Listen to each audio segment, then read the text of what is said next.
Neighborhood Church, how we doing? Fantastic. So good to be with you. And I also want to welcome our friends up at our Kingsburg campus. So glad you're joining us this morning as well.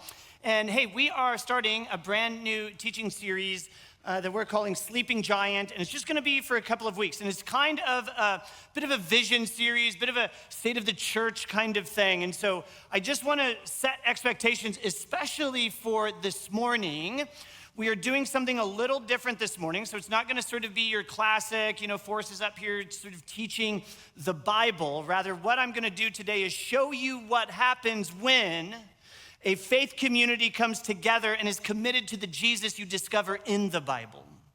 I want to tell you a little bit about what Neighborhood has been up to over the last year, just give you a little bit of a report, if you will. Because I think it's important. We believe we're in this extended spiritual family that we call Neighborhood Church. And every once in a while, we need to say, hey, listen, this is what happens when a community comes together and follows Jesus. The needle moves. The needle moves in real lives and in real cities, and things begin to change. And so if you're one of these people who is already going to start typing me an email about there wasn't enough Bible, just relax. We'll get back to it next week, but this week is a little bit different. And so really for the next couple of weeks, I just wanted to talk a little bit about Neighborhood Church and how we sort of fit into sort of the grander story of the Christian church that's been going on for the last 2,000 years. And really, I was inspired by a couple of things, and here's sort of how we got here. The first is we're just a couple of Sundays away from the 1-year anniversary to when I was up here and I said, hey, we're going to start a campus in Kingsburg, that we're going to be one church in 2 locations. When I first announced that, it was almost a year ago. And then the other thing that inspired this quick little 2-week series is actually something I rediscovered on some church board notes from 66 years ago here at Neighborhood Church. I discovered them before, but somebody scribbled these on the back of like some typed out, sort of here was the board meeting itinerary. On the back, somebody had written a few notes, and here's what somebody wrote 66 years ago. Children and friends in present community, we must always keep their needs in mind. In whatever we do, provision must be made so that they will have an adequate church opportunity. Children and community for 66 years ago, the church leadership here at Neighborhood said, listen, no matter what we do, and in terms of every decision we make, let's always keep in mind a couple of things. Kids and people who are turning to Jesus. Let's keep those 2 groups in mind. No matter what decisions we make, they have to be a part of that decision. Children and community friends. Children and the people who are not here yet. For 66 years, we've been talking like that. Today, we do say it a little different. Instead of children, we often will use the phrase, hey, as a church, we're very committed to helping the next generation win. We want to help those coming behind us win. When we ask the question, what's the faith of the next generation worth? Our answer is always the same every time, everything. The faith of the next generation is worth everything. Why? Because if we miss a generation, the story of Jesus stops being told. And so the faith of the next generation means everything to us. And instead of community friends, we often will talk about being a church that wants to be outward facing. We want to be a church that makes it easy for people who are curious or asking questions about church and Jesus and the Bible and all of that stuff. So same heart from 66 years ago, same exact heart, just a little bit different language.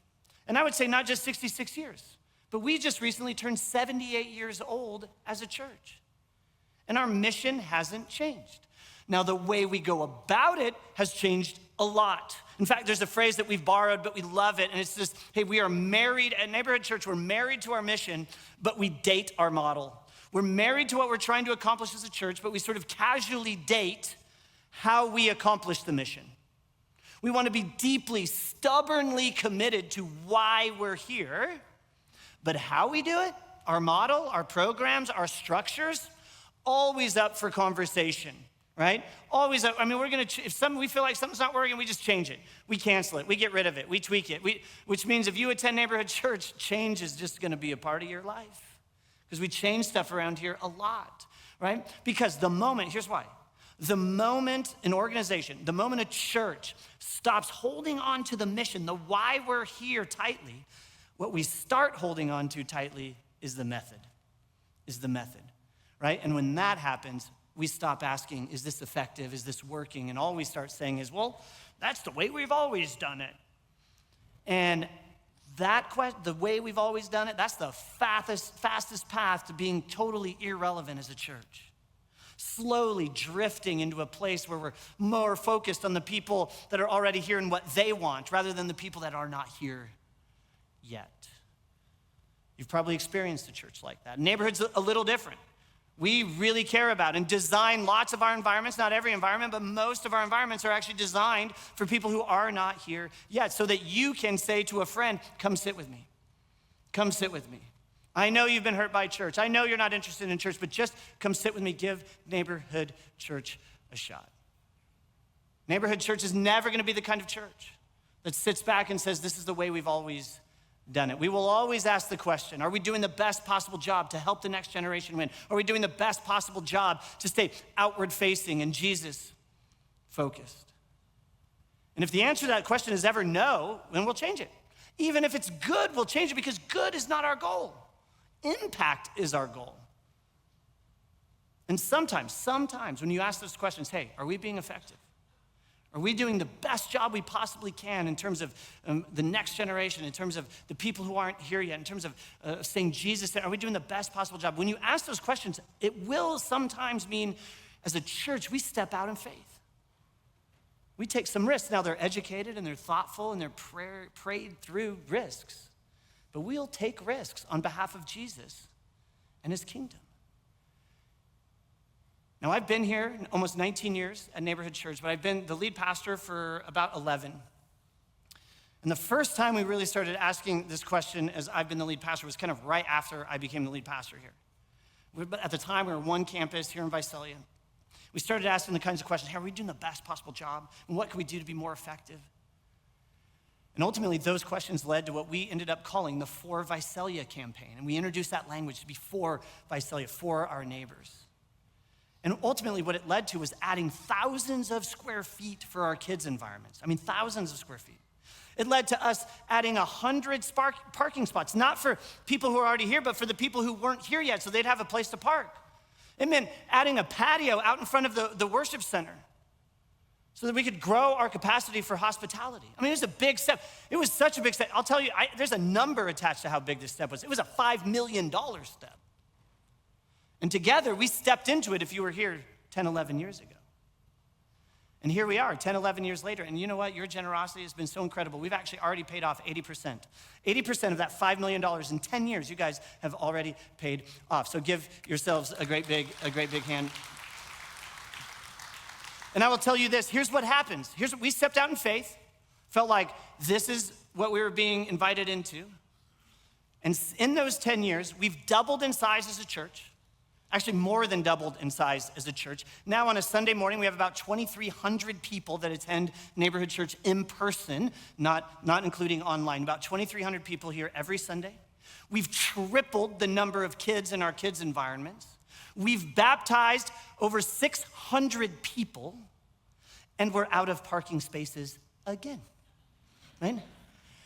Now, I tell you all of that because this last year and really the last couple of years has felt like kind of 10 years ago, 11 years ago. It's kind of felt like that again.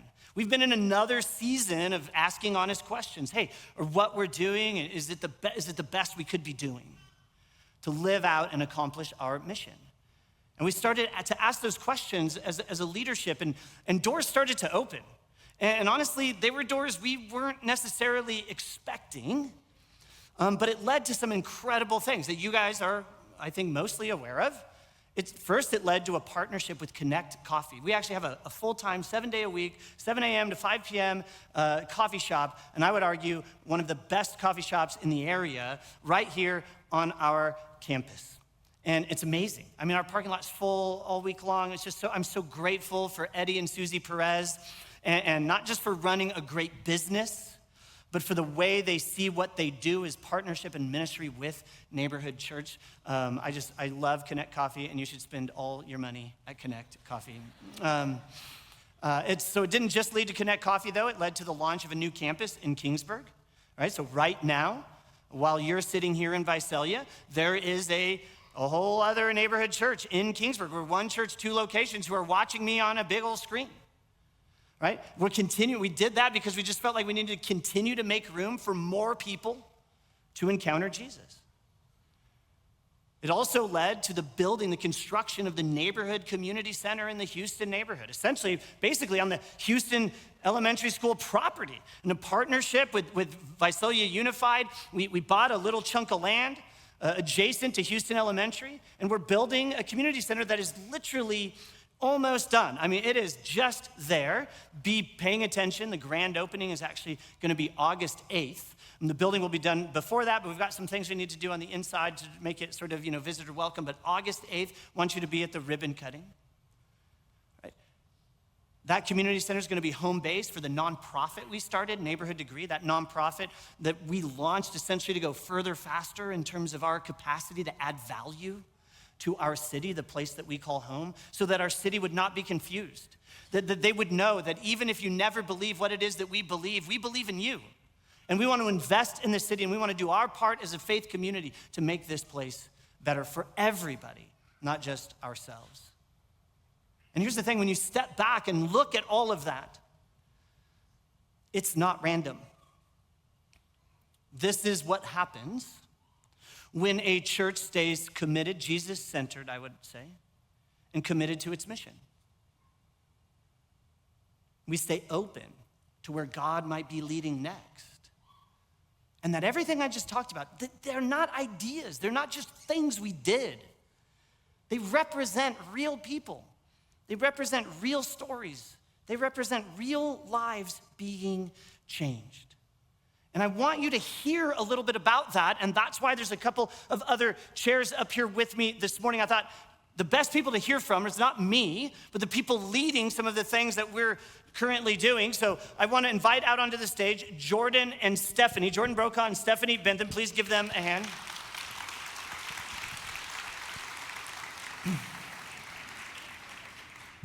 That's my queen wave, yeah, princess wave. Nobody likes it. Nobody likes it. I specifically asked for entrance music. I don't know what happened. Jordan is our campus pastor up at our Kingsburg location, and Stephanie runs our nonprofit. She's the director of our nonprofit Neighborhood Degree, and she is doing all the things, Houston neighborhood and the neighborhood community center, all of that. So what I wanted to do is just interview them for a couple of minutes and let you hear sort of from the lips of the people that are leading these initiatives, kind of the impact that they're having. And so, Jordan, I'll just start with you. Just real simple, how is it going? How's it going in Kingsburg? First of all, big shout out to all our Kingsburg fam watching live with us now. Yeah, love you guys. Kingsburg! Miss you guys. No, it's growing great for us. And first of all, you mentioned earlier, we are one church in two locations. I come down here and people think that I went and started a new church or something. He's still my boss. For yes, better I or for am. worse. Don't for forget. better or for worse. No, it's gone amazing for us. We are 6 months in to our Kingsburg campus. And it's kind of like having your first baby. The first year, everything feels like a milestone. We launched December 7th. We had our first Christmas Eve services. We did our first Super Bowl Sunday party with tailgating. We've done 4 projects. We did small groups together. And then we just recently had our first Easter Sunday. We had 250 people come out to celebrate Easter, awesome. Which is great. I mean, yeah, it was awesome. Our campus is much, much smaller than this one. So when 250 people show up, it's a party. Yeah. No, it's been so cool. We are averaging about 150 to 200 folks showing up each Sunday. And beyond the numbers, what's been so cool is just to see the diversity of people who are showing up to Neighborhood Church Kingsburg. From the beginning, we are a campus that is reflecting the diversity of the city we serve. And I don't know, I think there's maybe a stereotype that everyone who lives in Kingsburg is Swedish or something, because of all the Swedish stuff downtown. but it is a vibrant, diverse community. And when I stand up there, I see people from different backgrounds, ethnicities, socioeconomic realities, people who have been following Jesus for a long time, people who have never stepped foot in a church. And so it's a really, really exciting time for us. One question for us that I know you get a lot, that I've gotten a lot, especially as we were launching, is why Kingsburg? Why did we launch our first ever multi-site campus in Kingsburg? You know, it's a smallish town, about 13,000 folks. And people say, Jordan, aren't there already a ton of churches up there? And it's true. They have this beautiful downtown. It's like being in a Hallmark movie. You drive down the street, and there's beautiful cathedrals and churches and steeples everywhere. But when we looked at the data, of those 13,000 people, around 6,000 folks said, hey, we are unchurched. We are not connected to a faith community. And when you look at the broader region, Selma, Reedley, Dinuba, that number continues to go up.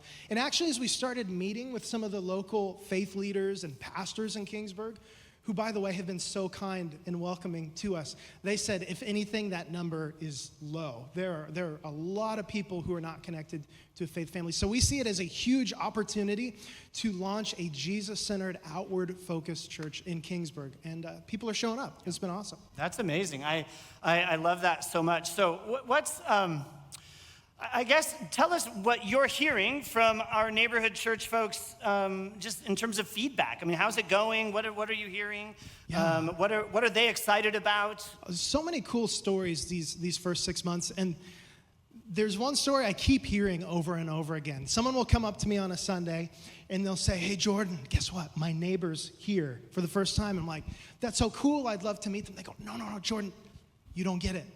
I've been inviting this person to church for years. I've been praying for this person for years, and I never, ever would have thought they would have stepped foot on a church campus. I would have never thought they'd had an opportunity to hear about Jesus. And that's super exciting. In fact, we had one person come check us out, and people kept coming up to me, and they say, you see that guy over there? I would never in a million years ever think that person would ever come to church. And I'm like, that's how we know we're doing it right. Yep, that's the type of church we want to be. We are Jesus-centered and outward-focused. We work really hard to create a church environment where people who are far from God, people who are unchurched, basically a space that they want to attend and that they feel comfortable and that they can be authentic and that they can belong before they believe. So we're really seeing that affirmed in our first 6 months. Another story real quick, Forrest. I've got to meet an awesome couple up there named Rocky and Lila Pizor. If you're watching, hi guys, love you. They started coming right when we launched. And one Sunday, Forrest, you were teaching, and we did communion afterwards. They had brought their 13-year-old grandson. And in the middle of communion, he looked at them with tears in his eyes and said, I want to make a decision to follow Jesus today. Can you help me do that? And so I got to meet with him afterwards, and we high-fived, and we celebrated and pointed him to next steps. And Rocky and Lila are often giving me updates about him. But those are the real human stories we're seeing up there. And we could talk numbers and dollars donated, but at the end of the day, it's all about individual lives being impacted for Jesus. So we're excited. I love that. Oh, that's so exciting. I mean, that's exactly the kind of church we want to be, right? A church where, you can belong before you believe, and it's a comfortable place to say, hey, come sit with me. You'll be surprised. You'll be surprised. So, I mean, lots of people here at the Visalia campus. How can we be praying for our Kingsburg campus? What are some specific things you're hoping to be able to step into up in Kingsburg? Yeah, thank you guys so much for continuing to pray for us. 3 things I would ask for you today. 1, pray that people would continue to show up. You know, we've launched this campus. We've renovated the facilities. We're out there throwing parties, doing awesome stuff, and people are showing up. It's awesome. We want more people to show up. We want Jesus to reach the folks he wants to reach in Kingsburg. And so just pray that God would continue to draw people onto that campus, into our small groups, into our events and parties in the community. We want to love our neighbors. So that would be prayer request number 1. Number 2 would be that our community would continue to engage as people would show up, that they would take next steps, that they would serve on teams, that they would show up for our small groups and experience community, that they would continue to practice generosity and help us continue to build financial sustainability as a brand new campus. It's an upfront investment launching a campus. And so we have so many wonderful wonderful people who are serving diligently every week, who are practicing generosity. We've got people who are inviting everyone they meet. My friend Stan, he did like a Facebook marketplace sale with someone who's like, hey, by the way, do you want to come to my church this Sunday? I mean, like, we've got an amazing community that are mobilized. And so we want people to show up, but we also want them to lean in. And then lastly, I know it's a lot of prayer requests, but the third one would be that we would continue to find favor with our community. We've had the opportunity to meet city leaders, people at the school district. We just want every opportunity to show Kingsburg that we're not just there for a moment. It's not just a pop-up. We are there. We are part of the community, and we want to be good neighbors. So pray that we would have opportunities to continue endearing ourselves to the community, and living out that for Kingsburg posture. Last question, and this is by far the most important question I could possibly ask you. Where should we eat in Kingsburg? Now you're throwing the hardball questions. You know, for a small town, there's so many good spots to eat. I try and turn every meeting into a lunch meeting. Yes. People are like, would you pray for my cat? And I'm like, let's go to lunch and we'll talk about that. You know, every meeting. No, there's Corsaro's, amazing local pizza. We've got Los Pepes for Mexican food. Tom's Donuts #2. I don't know where Tom's Donuts #1 is, but I love the sequel. Tom's Donuts #2. But I would say bar none, my favorite spot, which is weird because this is a town it's known for being Swedish, but Koji's Japanese bento to go, best teriyaki bowls I've had in the valley, amazing owners. So come on up, come see me in Kingsburg. We'll pray together and eat teriyaki. How's that sound? That's amazing. I love that. Yes, thanks, Jordan. Love that. Okay, Stephanie. So Stephanie, again, she is the director of our nonprofit that we started here at Neighborhood Church called Neighborhood Degree. And you've been here 18 years. You've worked here at Neighborhood Church for 18 years, which means her and I have worked together for 18 years, which is... I should get a medal. Yeah, which is... I should pray for me, really, is what needs to happen. No, but so we've been down in the Houston neighborhood walking alongside families for 20 years. So you've essentially been there the entire time. At one point, you even moved into the neighborhood. Did you live there for 7 years. 7 years, which is incredible. Really cemented sort of our relationship with the community, built so much trust for our church with that community. Really, really incredible. But over the years, we've shifted our strategy. We've shifted our model. We've asked those questions I was talking about before you guys came out. Hey, are we being effective? Are we accomplishing the mission? And as a result, over the 18 years, we've tried and started and stopped lots of things. And over the last 4 or 5 years, we've really sort of landed on a particular model that we think is gonna really help us get to where we wanna go. And so I guess I just want you to sort of unpack a little bit that journey and what it is we're doing and why it is we're doing it that way. Yeah, 18 is a lot of years. It's a long time, but I've loved all of our Houston journey from where we started, giving out backpacks and helping with coats and shoes. And then as we got to know families more and more, we started asking more questions. That's the beauty of being in the same place for 20 years, is that we get to watch kids grow. We get to watch families. We get deeper relationships. And when I moved into the neighborhood, I got to know parents, and they became my good friends and my neighbors. And there was a few years ago, after one of our Christmas store events, that I walked home feeling really discouraged, which was really weird because it's one of the happiest, most fun days of the year for me. But I realized what made it really fun was that I knew most of the parents there. We had seen them at Christmas store year after year and built relationships with them. And Christmas store is awesome. If you've never been, we turn this place into a giant toy store, and parents get to come and buy gifts for their kids at 90% off. And for about 95% of families in the Houston neighborhood, they're living below the federal poverty line, but they're working. And they're working hard to support their kids. So when they come to the store, they get the dignity of being able to pick out what their kid wants and pay for it without the financial cost. But I thought, is this the best we can do? I mean, I know these families. I know they're working 2 or 3 jobs to support their kids. But every year they're in the same spot and they're stuck. Like, why are they stuck when they're working so hard? And is this the best that love can do? Is this what loving our neighbor looks like? It's so good, but what else could we do? And so we started looking at that and going, okay, well, what is happening in our community? And when you look at the numbers in our community, a lot of families are working minimum wage jobs, which means even if they're working full-time, 40 hours a week, they're making about $28,000 a year. And the federal poverty line for a family of 4 is $33,000. So even if they're working full-time, they're not even hitting the federal poverty line. But that's a national average. Everybody knows in California, it costs a little more to live here. So in California, they estimate it takes about $60,000 to raise a family here, which means they can be working full-time and earning less than half of what it takes to support their family, which is why we see families at the Christmas store year after year. So we started asking a different question. How can we change that? How can we not just alleviate poverty? How could we end the cycle of poverty that we see in our city? How do we help that next generation of kids access higher paying jobs so they can move out of poverty and move themselves and their families forward? Well, the U.S. Bureau of Labor put out a study that says the difference in earnings between having a high school diploma and a college degree is about $1 million of additional income over a lifetime. That one degree could be $1 million difference in someone's life. That having that one degree can literally change the trajectory of a kid's life.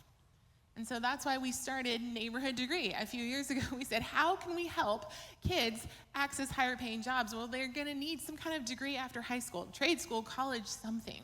So we created a pathway to follow kids from kindergarten all the way through a college or trade school degree so that they could have opened up opportunity for themselves and their families to move forward. And so today, with Neighborhood Degree, we have about 500 volunteers, many of you that volunteer every year to walk alongside about 700 kids and 350 families. And in the last 5 years, we've helped 80 students start their college journeys. 80 students at COS and Fresno State. Yeah.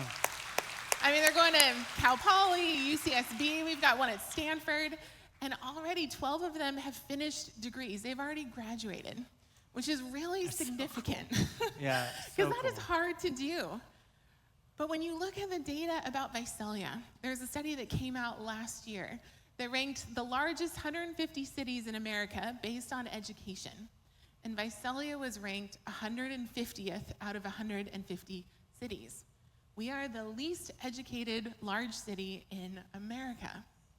And when you look at the stats of the Houston neighborhood, US Census says that there's less than 10% that hold a degree after high school, which is 393 degrees in the whole neighborhood. And when our 80 students graduate, we're gonna raise that statistic by 20%. Crazy. Yeah, And that's it's gonna so cool. keep going. I mean, every year we are graduating more and more kids. And when you think about the difference that one degree, if one degree can make $1 million difference in a kid's life, think about what 80 or 100 or 200 degrees is gonna do to that community and to our city.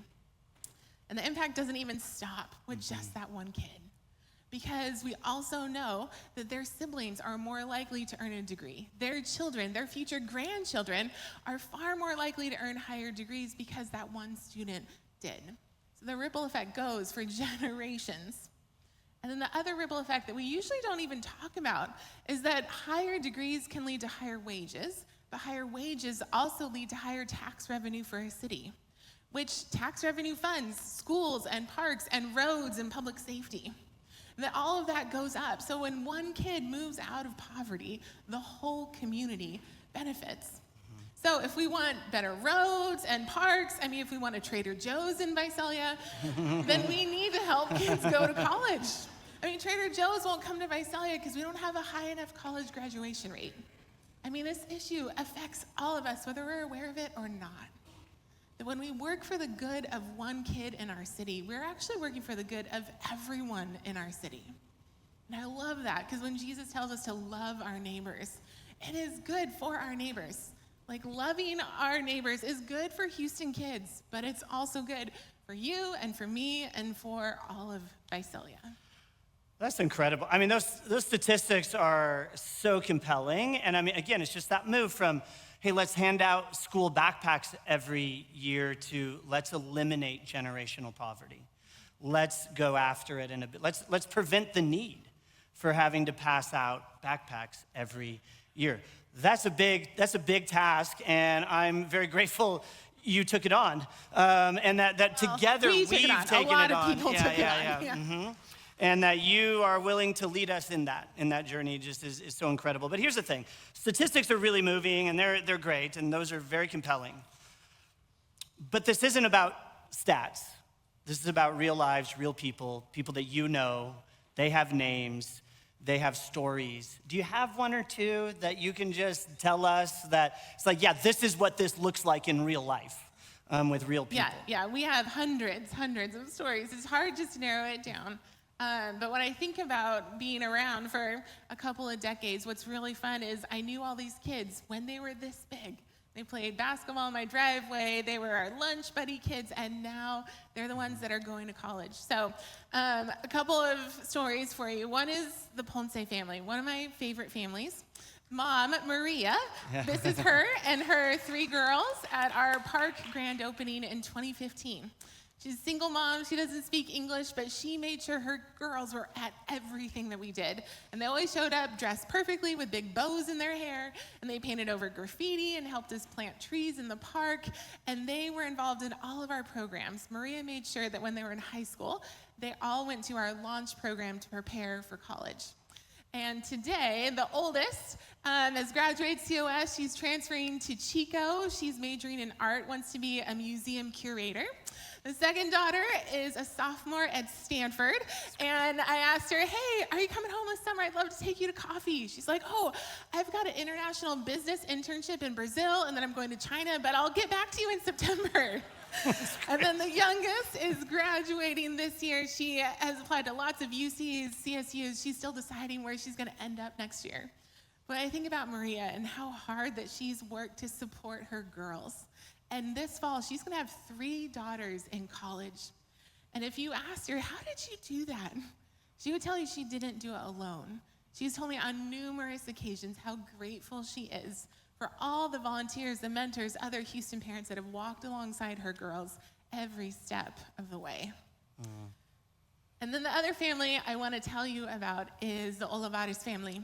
Just like the Ponce family, they showed up to everything that we did.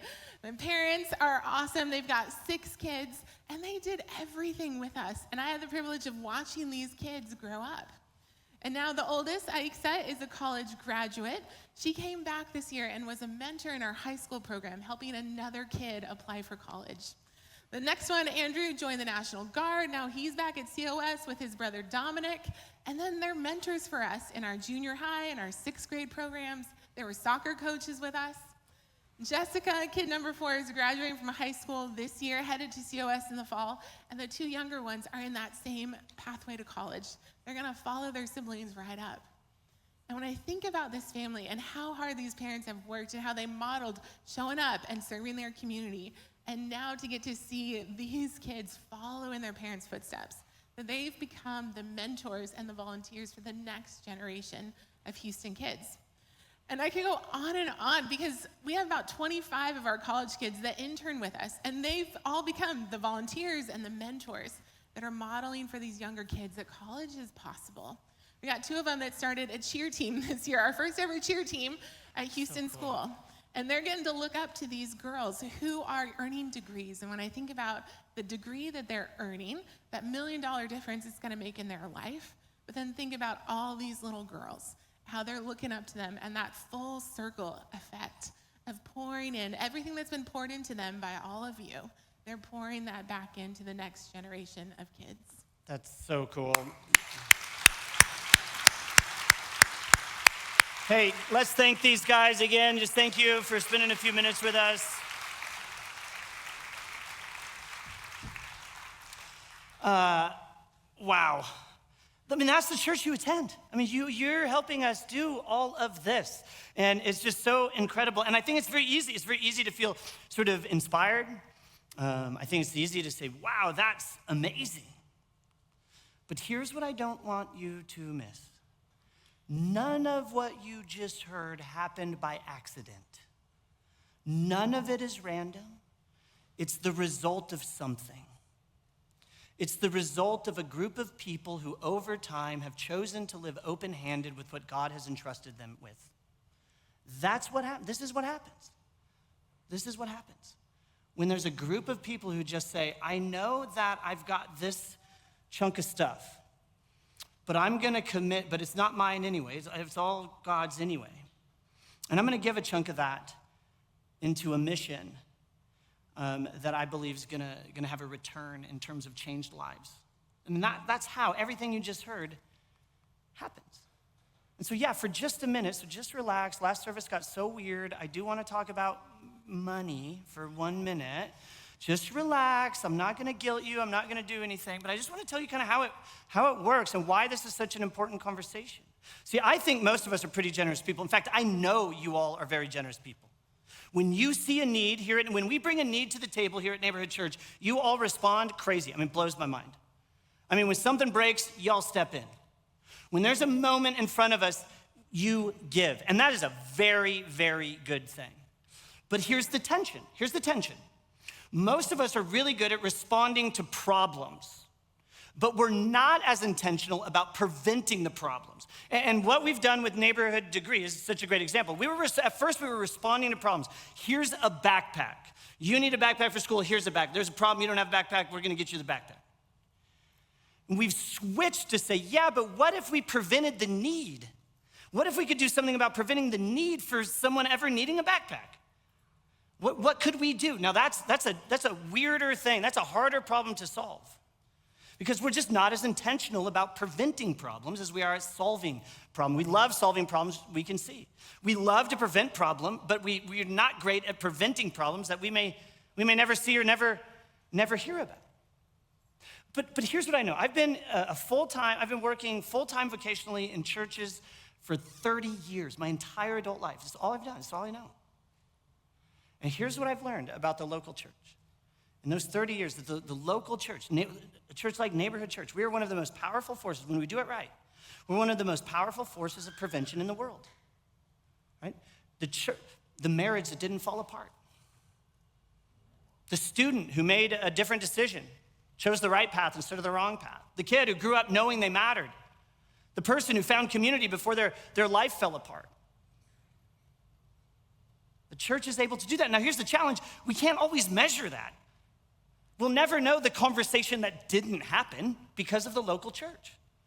The bad decision that wasn't made because of the impact the local church had on it. The life that stayed on a different path because someone was connected to a local church.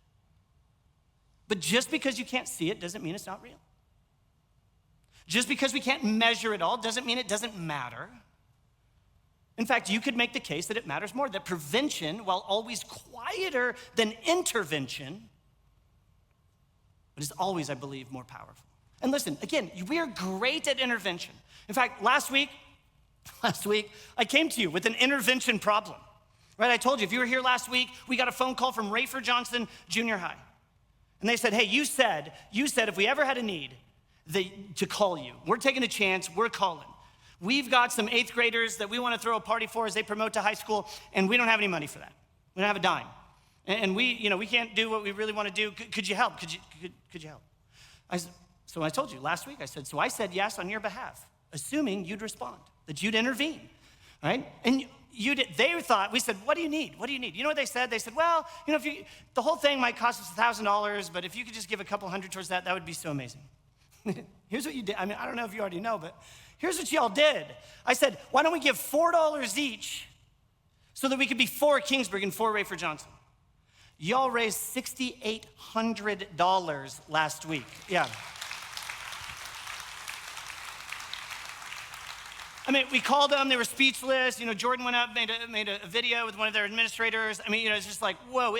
Not only are we taking care of the 8th grade party, now there's money in the bank for them to bless their teachers, to throw other parties, to provide opportunities for students. I mean, all because you intervened. And again, that's very noticeable. We can measure that. In fact, this is crazy. Also, someone who does pizza that attends here, They heard me talk about this, so they called Rafer Johnson and said, we'll take care of the pizza. So not only did they get $600-800, they also got lunch taken care of for the kids. They also, someone who does like photo booth kind of things, who attends here, they called Rafer Johnson and said, hey, we'll show up and we'll do the photo booth thing for the eighth grade party. It's on us. That's what intervention looks like. And again, it's measurable, it's exciting, it's emotional, right? But preventative, and again, that's one time. We can just, yes, here's my $4. But when we start talking about preventative, it's quieter. Can't always measure it. And the impact of being a preventative kind of church, it doesn't happen through occasional generosity. Oh, Forrest said something very inspiring. I'm going to give today. The way preventative church happens is through consistent, intentional generosity, through people who just make the decision ahead of time. This is just going to be a part of my life. I believe in the mission of Neighborhood Church, and I'm gonna give $25 a month, every month. They can count on it. It's a rhythm. We create rhythm as a priority so that together we can be a preventative force in the world. Not reactive, but proactive. Not emotional, but intentional. And listen, Jesus actually speaks directly into this. Jesus said something that's kind of hard to hear, but when you're uncomfortable, just know I didn't come up with this. Jesus did. For where your treasure is, there your heart will be also. Where your money is, that's what defines your heart. Jesus is not guilting anybody. He's simply creating an invitation. If you want to know what matters the most, follow your money. If you want your heart to move in a certain direction, start putting your money there. What you do with your money is never about money, it's always about your heart. Oh, that's a hard thing to hear. And if you're here and just generosity has never really been a part of your faith journey, your Jesus journey, I want to invite you to consider what Jesus is saying here. Not because Neighborhood Church needs your money, but because Jesus is saying something about your money and about your faith journey with him that says, listen, your heart and your money are never separated. You cannot separate them. It does not work. You can't compartmentalize this stuff. And so it's just, hey, will you take a step? Not a huge step, just a step to begin to say, you know what? This feels really hard. And you're right, it's the hardest part of our journey with Jesus. But I'm gonna start being intentional about this. So here's my $25 a month. Here's my $50 a month. And listen, if you're here and you're already doing this, just know we are so good. You are literally, your name is on all of this. On all of this. And just know, I don't know your name. I don't look up and judge all of you when you walk in because I looked and saw who gave and who didn't. I do not do that. I have no idea. This is about your faith journey with Jesus and you saying, I believe the local church is the best return on investment I could ever get. And you just heard what's happening around here. But if you're here and you're already giving and your generosity is already, you're the reason all this is happening. You're the reason the stories exist. You're the reason we can step into moments like this with confidence. But if you're not, maybe generosity is just one of those places your faith can grow. And again, not because your church needs something from you, but because I think Jesus wants something for you. That what you do with your money, Jesus is so clear about this, it's connected to your heart. It's not just practical, this is deeply spiritual. And so here's my suggestion, just my suggestion. Come up with a plan. Don't be interventional, be preventative. Help us be a preventative church. So that you just say, yes, I'm gonna be a part of that so that our church can continue to step into every door that opens so that we can keep being a preventative force for good in the world. We say it like this, that your planned generosity, your consistent, I'm not just gonna throw the few bucks I have in my pocket in the box in the back, but I'm gonna be consistent every month. They can count on that. Your planned generosity, it allows us to be, your predictable generosity allows us to be predictably great as a church. Predictably powerful as a church in terms of being a preventative force for good in the world. It allows us to keep showing up week after week, creating environments, opening doors, meeting people where they are. Spontaneous generosity is great, but predictable generosity allows a local church to be predictably great. It allows us to say yes to moments, to step into opportunities without hesitation, without sort of scrambling.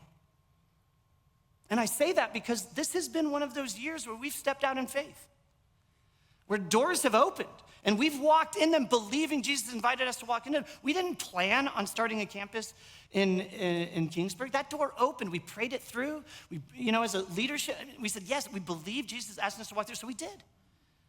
Right? I mean, listen, and so as a result of this, as a result of these doors opening, Community Center, and Kingsburg campus, currently our vision as a church is our opportunity to be a preventative force for good is outpacing our funding right now as a church. Now, again, we knew this was gonna happen. We planned for this.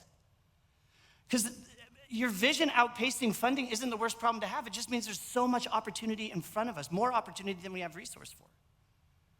But I want to invite you, invite you to say, would you partner with us? As a response to your faith in Jesus, would you partner with Neighborhood Church and be a part of all the stories that you've heard? Again, not out of pressure, not out of guilt, just a response to what God's done for you and what you see him doing here. It's not about keeping something going. It's about continuing something. It's making real difference in real lives every single week.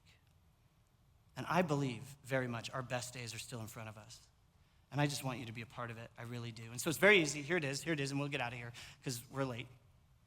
All you got to do is download the PushPay app, and actually it's even easier. Just text this number to text NC Visalia to 77977. You'll get a link that'll help you download the PushPay app, and then you pick a number. You just pick a number and say, you know what, I am gonna take a step of faith with Jesus. I'm gonna give X amount of dollars every month or every week or every time I get paid or whatever it is. And I'm gonna do it. I'm gonna do it today. And I'm gonna be a part of all the stories you heard. Next week, I promise, on Salsa Sunday, I'm not gonna talk about money. So just bring your friends, tell them to come sit with you. And if you're already typing the email about, how this was a timeshare, lecture or whatever, just relax, okay? Listen, at the end of the day, do I believe this is about your journey with Jesus? Absolutely, and that generosity and that your treasure and heart are connected? 100%. Absolutely, that's the motivation for giving. Are we as Neighborhood Church also a nonprofit and sometimes we just need to talk about money? Yes, so just relax, okay? Just relax about it, it's fine, we love you. And but I really do hope that you'll take advantage of this and be a part of it. So, can I pray and we'll get out of here? Jesus, thanks so much for this morning and for what you're doing. I mean, it's so incredible to hear the stories, the impact, the life change, the community change, that our ability and capacity as a local church to be a preventative force for good in the city and in the two cities we represent continues to grow as people grow in their faith with you, Jesus. And that they begin to see that their treasure and their heart cannot be separated. Jesus, thank you that we get to be a part of a local church like Neighborhood. We're so grateful. So grateful for everyone in here, their generosity, their desire to be about making things better for people on your behalf and in the name of your love, Jesus. It's pretty incredible. So we love you, and it's in your name we pray. Amen. Thanks, guys. Have a great week. We'll see you next week.